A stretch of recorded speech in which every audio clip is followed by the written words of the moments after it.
Why, hello there, RF. I was just, I never wanted anything to go this direction. This was not my plan. But I can see why it has happened, okay? I started this thread regarding radical monotheism. Radical monotheism. I objected severely to the Old Testament. And did one person come to the defense of the Old Testament? But this is the general rule. You object to the Quran.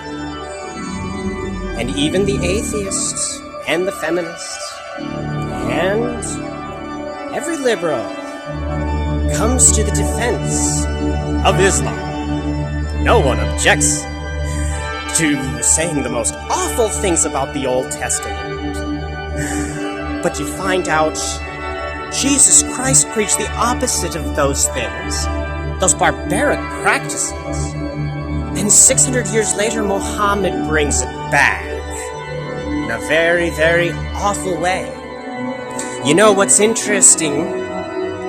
Every single nation that enforces those practices on their people is Muslim.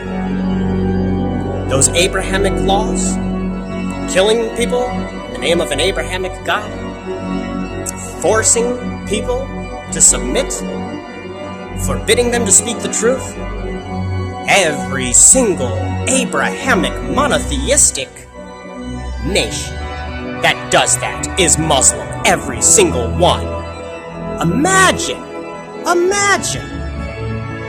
Israel's an Old Testament nation of Jews, and they don't do that. Only Muslims, and you guys are defending it. Oh yes, and Allah, He loves us, He's compassionate, and He's merciful. But He does say we're gonna get our limbs chopped off, our flesh will be torn asunder in many ways, and boiling water is to be poured upon us, and we are to shriek in agony. Oh my goodness, but He doesn't hate us, as long as we convert. Interesting. Allah said those things are gonna happen, but He doesn't want them to. He doesn't hate us for not accepting the Prophet Muhammad, yet those are the consequences. Oh, He said it, but He didn't mean it, because, oh my goodness, did you see this verse? Yeah. Come on, guys. Common sense. When you see pure and blatant crimes of humanity to the extreme as they can be, and when you see the most extreme amount of hate speech in a text, and you see that most of the violence in the world is from that text, my friends, there's a correlation that nobody can deny that is responsible for the most evil in our world.